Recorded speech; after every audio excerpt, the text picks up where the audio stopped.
కన్యా రాశి వారికి చంద్రుని రాశి ప్రకారం శని 7వ ఇంట్లో ఉండడం వలన కుటుంబంలో మరియు వ్యక్తిగత జీవితంలో జరుగుతున్న ఒత్తిడితో కూడిన కార్యకలాపాలు మిమ్మల్ని లోపల నిరాశ మరియు అశాంతి కలిగిస్తాయి. అయితే ఈ సమయంలో మీరు మీ చంచలతను ఇతరుల నుండి దాచిపెడతారు. ఈ కారణంగా మీ స్వభావంలో కొంత దూకుడు కూడా పెరుగుతుంది. ఇంకా మీరు మీ ఆర్థిక స్థితిని బలోపేతం చేయడం ద్వారా డబ్బు పొందాలనుకుంటే మీ విజయానికి మంత్రం ఏమిటంటే మీరు మీ డబ్బుని ప్రాథమిక ఆలోచనలు మరియు మీకన్నా ఎక్కువ అనుభవం ఉన్నవారి సలహా మేరకు మాత్రమే పెట్టుబడిగా డబ్బును పెట్టాలి. అలాగే మీరు మీ సంపదను భద్రపరుచుకుంటూ వెళ్ళండి.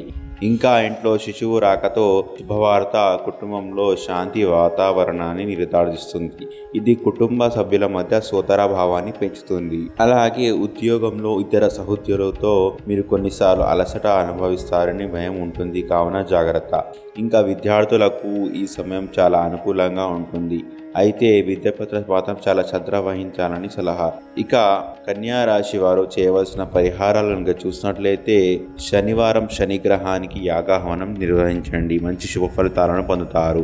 అలాగే కన్యా రాశి వారికి అనుకూల తేదీలు కనుక చూసినట్లయితే వీరికి 23, 25 తేదీలు చాలా మంచి రోజులు. ఈ తేదీలలో ఏ పని ప్రారంభించినా సరే మంచిది.